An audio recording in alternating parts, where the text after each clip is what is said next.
History remembers emperors born into power, but it often forgets the ones who rose in the shadows, too vast to shake, too eternal to break. But history whispers a different truth. Even giants bleed. This is the story of Diocletian, a man born with nothing, who rose to command everything. A man whose life teaches one of history's greatest lessons. Greatness is not inherited. It is sculpted, one scar at a time.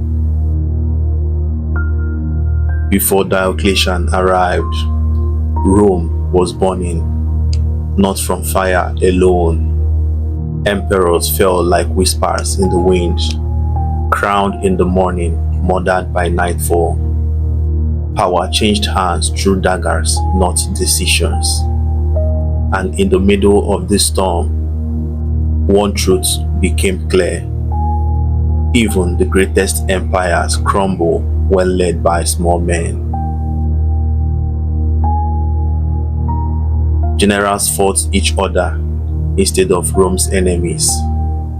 The economy bled out, borders cracked open. The empire was a sinking ship, and inside it a poor boy watched the world burn. No famous father, no noble family, just a name the world didn't care to remember yet.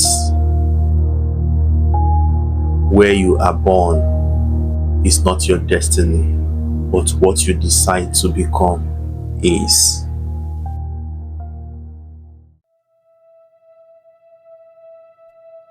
Far from Rome's marble glory, a place Rome barely mentioned, in a coastal village no map celebrated,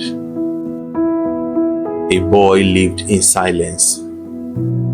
Some said he was the son of a slave. Others said he was simply poor. But the truth hardly matters.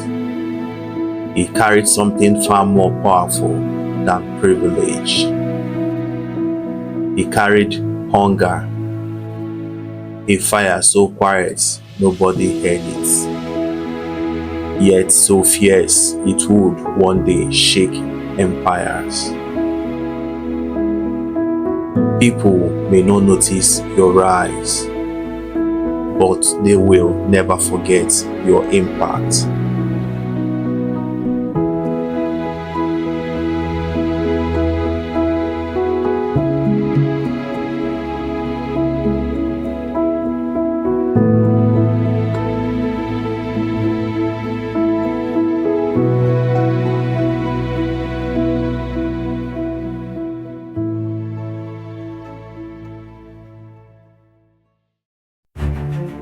He joined the Roman army, one of the only paths open to a poor boy. He joined not for glory, but for a chance, a door, a beginning. His journey was brutal, harsh beyond measure, unforgiving in its demands, and merciless in its trials. Yet he pressed forward, driven by duty, destiny, and the hope of survival. Every step felt heavier than the last, and the path beneath his feet became a graveyard of abandoned hopes. But still, he walked, for in his heart burned something far stronger than fear: purpose. Others around him marched for glory or redemption, but not him. He marched for a promise, a quiet vow he made long ago: to survive, to rise, to prove that the world was wrong about him. The battlefield ahead wasn't just a place of war. It was a test, a final crucible where weakness would chatter and only the relentless would endure. And so, with trembling hands and fire growing behind his tired eyes, the boy lifted his head and stepped forward, not with the certainty of victory, but with the unbreakable refusal to surrender. Hard places create strong people. Greatness is shaped in the fire others run from. Diocletian's strength wasn't luck, he was calm under pressure, strategic and determined.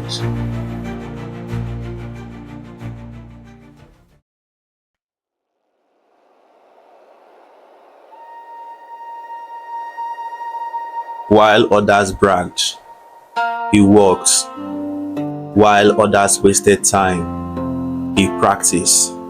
While others feared responsibility, he took the lead. And while others feared failure, he walked straight towards it. Step by step, not all at once, not overnight, but day after day. He started at the bottom, no experience, no confidence, no special advantage, but he showed up every single day. Slowly, student became skilled. Skilled became trusted. Trusted became leader. Rank by rank, challenge by challenge, he grew. No shortcuts, no easy routes, no applause, just quiet effort, quiet discipline, and quiet progress. Success rarely comes with noise. Improve so quietly that one day the same people who doubted you will ask how you did it. And you will smile because deep down you already know you didn't get lucky. You got consistent.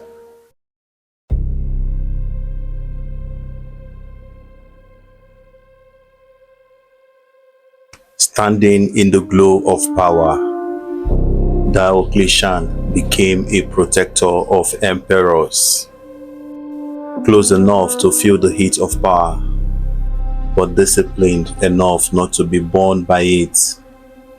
He saw rulers crumble under the weight of their own greed. He watched men drown in fear, collapse under pride, and fade beneath the lies they told themselves. And from all of it, he understood a truth most never learn. Power does not corrupt, it exposes. It shows the world and the person who they truly are. Before you seek power, learn to understand it. And before you try to control the world, learn to master yourself.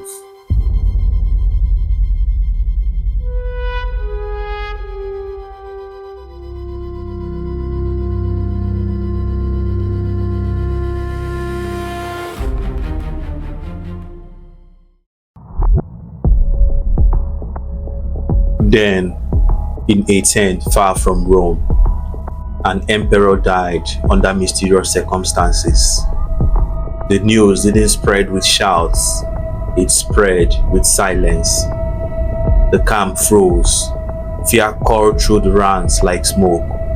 No one trusted anyone. Every glance felt dangerous. Every shadow felt like a blade waiting to strike.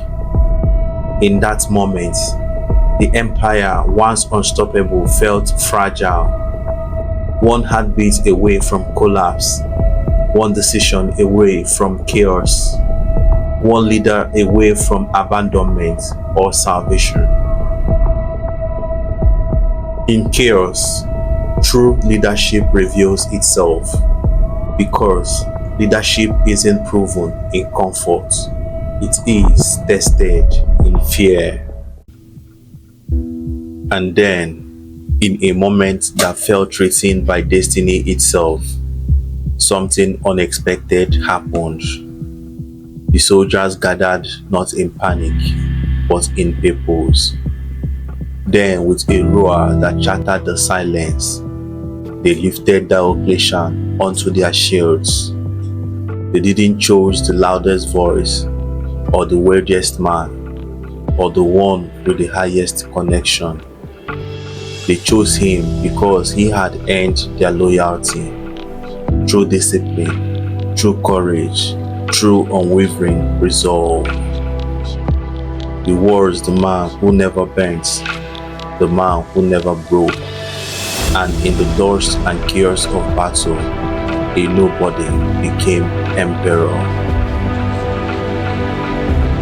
Prepare in silence, because when your time comes, it won't whisper, it will arrive like thunder. The crown touched his head, a simple motion, yet heavy with centuries of history. A circle of gold forged from ambition, betrayal, sacrifice, and blood. To many before him, this crown meant victory. It meant glory. It meant the final step of a long and ruthless climb. But Diocletian felt none of that. There was no rush of triumph, no swelling pride, no illusion that this moment made him invincible. Instead, something far heavier settled onto his shoulders: responsibility, burden, and purpose. For years, he had marched in silence, not for fame, not for titles, but to become worthy of his own potential. He never chased the throne, he never knelt for favor, he never performed for approval. While others clawed and schemed and begged for power, he learned discipline, he learned restraint, he learned what it meant to lead. Not with words, but with example. And now, standing between what Rome was and what Rome still might become, he understood the truth. Some men are born believing the world owes them the crown. They believe the gold will make them great, but others, rare, unbreakable, forged through hardship, know the crown does not transform a man, it reveals him. And Diocletian knew if he accepted his path, there would be no ease, no comfort, no rest. He would have to face rebellion, face chaos, face the crumbling weight of an empire on the edge of collapse. But he did not flinch, because his strength was not built in palaces, it was built in storms. His confidence was not fed by praise, it was carved from failure, endurance, and scars. So he lifted his head, not as a man crowned by others, but as a leader forged by fire. A leader ready to rebuild a world that began to break. A leader ready not to wear power but to bear it. True leaders don't chase crowns. They don't demand authority. They carry it with humility, discipline, and unwavering resolve. The empire he inherited was a dying giant, borders collapsing, economy shattered, armies divided, enemies gathering. Rome wasn't simply wounded, it was rotting from the inside, and Diocletian knew saving it would cost everything. Most men and leaders, when faced with a collapsing world, they look for a way out, they blame fate, they wait for rescue, they hope someone else will carry the burden. But Diocletian knew something they didn't. Destiny rarely arrives wrapped in comfort, it arrived disguised as fear. As he looked at the broken empire before him, he did not step back, he stepped forward, not because he was fearless, but because the fear itself confirmed the calling. If the task does not scare you, it is not your destiny. Then came the greatest gamble of Diocletian's life, a decision so bold that many believed it was madness. Divide the empire, share power, create not one ruler but four. People whispered behind closed doors. Senators questioned his sanity. Generals scoffed. Scholars mocked him. Traditionalists accused him of destroying the very foundation of Rome. To them, power was a throne, one seat, one ruler, one crown. But Diocletian didn't see power as a symbol.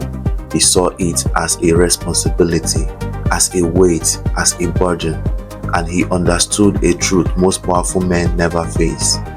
A structure that depends on one man will collapse the moment that man fails. Family and friends. This is not only applicable in ruling an empire, a country, or a nation. In our homes, families, offices, churches, husband, empower your wife. Wife, support your husband. Heads of units, support your subordinates to grow. Subordinates, support your heads. Be a team. Churches add value to the lives of your members. Members save the church. Rome was too vast, too fractured, too wounded to be saved by a single hand. So he created something new, the tetrarchy. 4 leaders, 4 corners of stability, 4 guardians of the empire. It was not a display of weakness, but a strategy of survival. Because Diocletian knew strength is not stubbornness, strength is not isolation, strength is not proving you can do everything alone. True strength is knowing when to share the burden, when to build a team, when to create a system that lasts beyond you. History would later debate his choice, but during his lifetime, Rome stabilized, borders strengthened, order returned, and the empire, once gasping, breathed again. He did what few rulers ever did. He chose legacy over ego. Strength is not always in doing it alone. Rome split like a great mountain, cracking east and west. It was bold, unpredictable, terrifying. Many feared it was the beginning of the end, the final sign that Rome's glory had faded and collapse was inevitable. But then something unexpected happened. The chaos slowed, the constant rebellion quieted, the borders held, the economy recovered, and the people who once lived in fear of collapse began to believe in the future again. Where there had been disorder, there was now strategy. Where there had been panic, there was now structure. Where there had been despair, there was now hope. The division wasn't destruction, it was transformation, not an ending, but a recalibration. Because Diocletian understood what so few leaders ever do. Sometimes, the thing you love the most cannot be preserved in its original form. Sometimes, the greatest act of protection is to rebuild, even if rebuilding requires breaking. To cling to the past would have killed Rome, but by reshaping it, by dividing its weight, by allowing it to evolve, he gave it a future. And through that decision, Diocletian did something extraordinary. He saved an empire by having the courage to let go of what it once was. Sometimes, you must break what you love to save it, not because it is a weakness, but because it deserves to survive. Diocletian rebuilt the army, not as it was, but as it needed to be. Bigger, disciplined, loyal, the legions marched once more, not as fractured pieces, but as a unified force. Rebuilding strength begins with rebuilding discipline.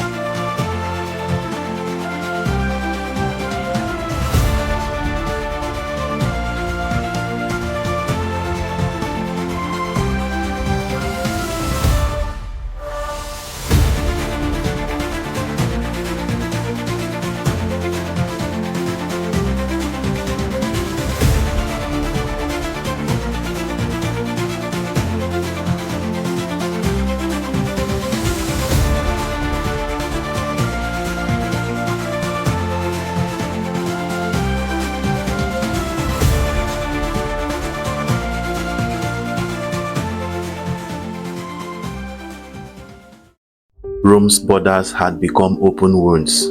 Diocletian stitched them shut with stone, steel, and strategy. Fortresses rose, patrols multiplied, enemies hesitated. For the first time in generations, Rome felt safe. Protect what matters before you lose it.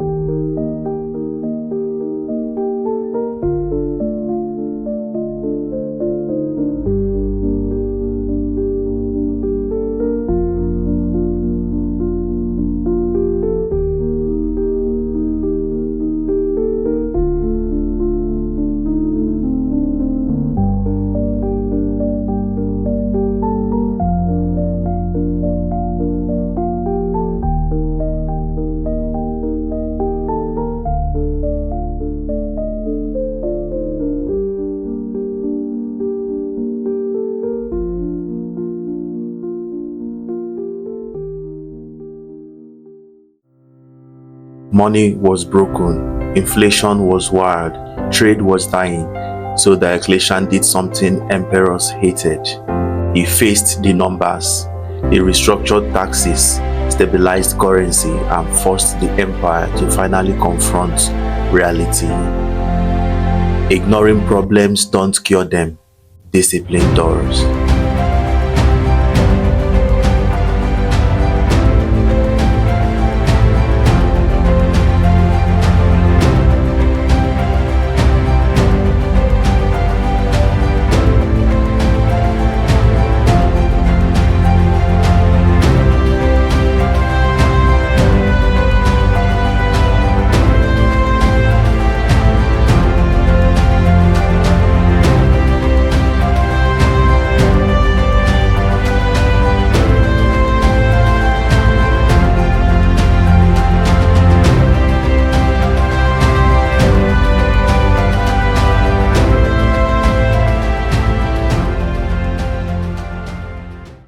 Rebellions rose like sparks in dry grasses, but Diocletian extinguished them with precision, swift, decisive, and unrelenting. Not out of cruelty, but because he understood. A leader cannot heal what he refuses to confront. Sometimes, peace requires strength.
In dimly lit war rooms, beneath flickering torchlights, Diocletian studied maps with the patience of a sculptor.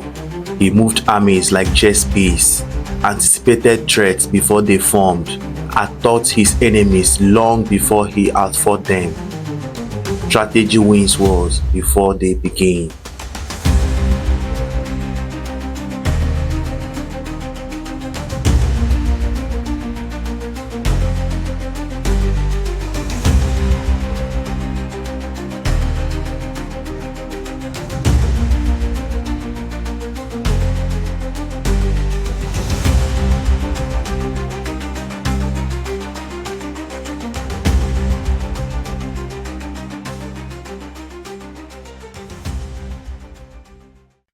He built a place by the sea, not as a monument to ego, but as a place to rest when destiny released him.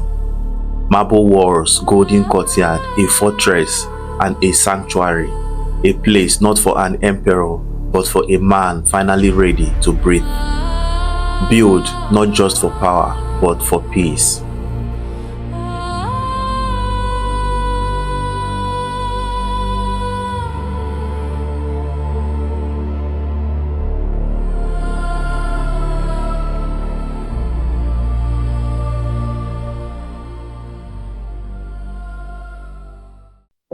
Then, when his mission was complete, he did the unthinkable. He stepped down. No emperor had ever left the throne willingly, but Diocletian walked away to grow cabbages under the Adriatic sun. When begged to return, he smiled and said, "If you saw the cabbages I grow, you would not ask me to return." Success is not power, it is peace.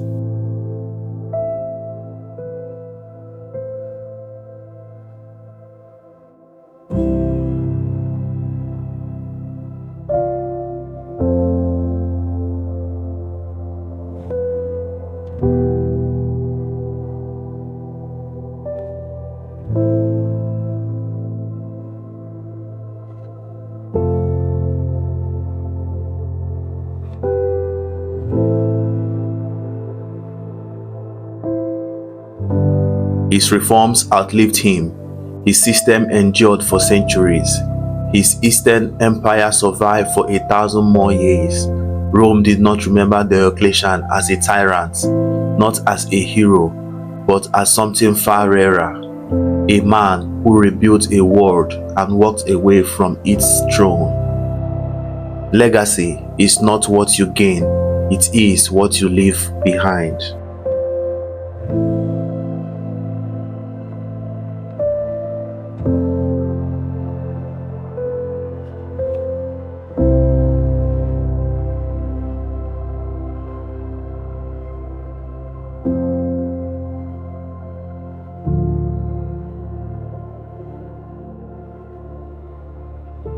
This was Diocletian, born with nothing, raised from hardship, sharpened by struggle, crowned by destiny, completed by peace, and his life whispers a final truth.